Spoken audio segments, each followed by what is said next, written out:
School college খুলছে কাল এবং প্রাথমিক বিদ্যালয় খুলবে ৩ জুলাই। ঠিক আছে, স্কুল কলেজ খুলছে কাল এবং তোমাদের সবারই একটা প্রশ্ন যে শিক্ষা প্রতিষ্ঠান কবে খুলবে, কবে থেকে শুরু হবে, সব কিছু স্বাভাবিক এবং শিক্ষা প্রতিষ্ঠান কবে খুলবে এবং স্বাভাবিক এইচএসসি পরীক্ষা কবে হবে। তো এই বিষয়ে আমি বিস্তারিত আজকে আলোচনা করব যে কবে খুলবে শিক্ষা প্রতিষ্ঠান। তাই সম্পূর্ণ ভিডিওটা প্রথম থেকে শেষ পর্যন্ত ধৈর্য সহকারে দেখো। কোটা সংস্কার আন্দোলনের ঘিরে অদ্ভুত পরিস্থিতিতে গত 16 জুলাই সরকারি বেসরকারি বিশ্ববিদ্যালয় এবং শিক্ষা মন্ত্রণালয়ের আওতাধীন মাধ্যমিক উচ্চ মাধ্যমিক পর্যায়ে সব শিক্ষা প্রতিষ্ঠান, স্কুল কলেজ মাদ্রাসা ও কারিগরি প্রতিষ্ঠান এবং পলিটেকনিক ইনস্টিটিউটগুলো শ্রেণী কার্যক্রম পরবর্তী নির্দেশ না দেওয়া পর্যন্ত বন্ধের ঘোষণা দেয় মন্ত্রণালয়। জাতীয় বিশ্ববিদ্যালয়ের অধিভুক্ত কলেজগুলো বন্ধ ঘোষণা করা হয়। মোট 4 দিনের এইচএসসি ও সমমানের পরীক্ষা স্থগিত হয়েছে। পরদিন 17 জুলাই সিটি কর্পোরেশন এলাকার সরকারি প্রাথমিক বিদ্যালয়গুলো বন্ধ ঘোষণা করা হয়।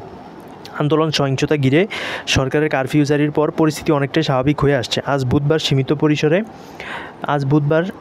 সীমিত পরিসরে স্বাভাবিক হয়ে আসছে। আজ বুধবার ব্যাংক অফিস খুলে দেওয়া হয়েছে। সীমিত পরিসরে চলছে গড় পরিবহনও। তবে শিক্ষা প্রতিষ্ঠান কবে খুলবে সে বিষয়ে এখনও সিদ্ধান্ত হয়নি। পরিষ্কার কথা বলছে, এখনও কোনো সিদ্ধান্ত হয়নি। এই বিষয়ে সরকারি চাকরিতে কোটার প্রজ্ঞাপন জারির বিষয়ে গতকাল রাজধানীতে আয়োজিত সংবাদ সম্মেলনে সাংবাদিকদের প্রশ্নের জবাবে আইনমন্ত্রী আনিসুল হক বলেন, যত তাড়াতাড়ি শিক্ষার পরিবেশ ফিরিয়ে আনা যায় সে বিষয়ে সরকার সচেষ্ট। আশা করতে পারে শিক্ষা প্রতিষ্ঠান খুলে যাবে।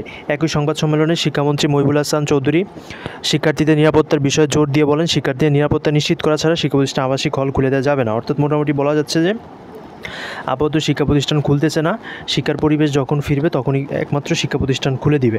ঠিক আছে, শিক্ষা প্রতিষ্ঠান মানে না হলে, সব কিছু স্বাভাবিক না হলে শিক্ষা প্রতিষ্ঠান খোলার কোনো প্রশ্নই আপাতত আসতেছে না এবং শিক্ষা প্রতিষ্ঠান খুলবে না। ঠিক আছে, এখানে হচ্ছে আবার প্রাথমিক বিদ্যালয় কবে খুলবে জানা যাবে কাল, অর্থাৎ আগামীকালকে জানা যাবে যে কবে খুলবে আমাদের প্রাথমিক বিদ্যালয়গুলো কবে খুলবে। ঠিক আছে, তো মোটামুটি বলা যায় যে পরিস্থিতি স্বাভাবিক হওয়া এখনও হয়নি। পরিস্থিতি স্বাভাবিক হওয়া ছাড়া আপাতত স্কুল কলেজ প্রতিষ্ঠান খুলতেছে না, এইচএসসি পরীক্ষাও কিন্তু হচ্ছে না।